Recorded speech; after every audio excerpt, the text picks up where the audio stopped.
Hello सबैजनालाई नमस्ते। यहाँ चाहिँ मेरो ज्वाइँ र मेरो श्रीमती, मेरो बहिनी, भान्जी, हामी अहिले हर्सीको यो बटरफ्लाई अडिटोरियम घुमिसकेर पछाडिपट्टिको पार्कमा हामी घुमिरहेका छौँ।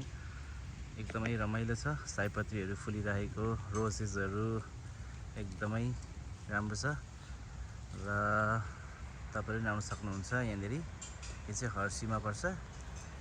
हर्सीको त्यो मेन हर्सी आउटलेटदेखि 2 मिनट्स ड्राइभिङ।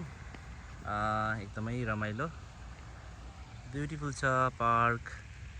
र तपाईहरुले योभन्दा अगाडि चाहिँ यो ठुलो सेतो घरमा गएर तपाईहरुले बटरफ्लाईको रियल बटरफ्लाइजहरू चाहिँ तपाईले हेर्न सक्नुहुन्छ। धेरै बटरफ्लाइजहरू छ भित्र र कस्ट चाहिँ only I think $11 for below 10 years and $16 per adult, and senior citizen लाई पनि I think $10 हो।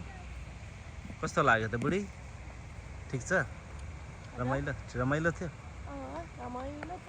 बहिनी ज्वाइँ आएर कतिको खुसी छौ? एकदम खुसी। 3-4 वर्षमा बेटमा खुसी नहुनु अनि। Okay good. रमाइलो छ। यो चाहिँ हर्सी पार्कको जस्ट अपोजिट साइडमा छ। तपाईहरु हर्सी पार्क पनि आउन सक्नुहुन्छ। तपाईलाई म देखाउँछु है। यतिकैमा हिँड्दै देखाउँछु। रमाइलो छ, एकदमै मनमोहक दृश्य। हामी एक्जिट हुने यताबाट हो। फोटो खिच्दैछ यहाँ भान्जी, यताबाट हो। This way. ल फोटो खिच्ने क्रम जारी नै। कति ठुलो रुखहरू पनि छ है अमेरिकामा। हेर्नुहोस् न, रमाइलो छ। ओके, म पज गर्छु यसलाई है।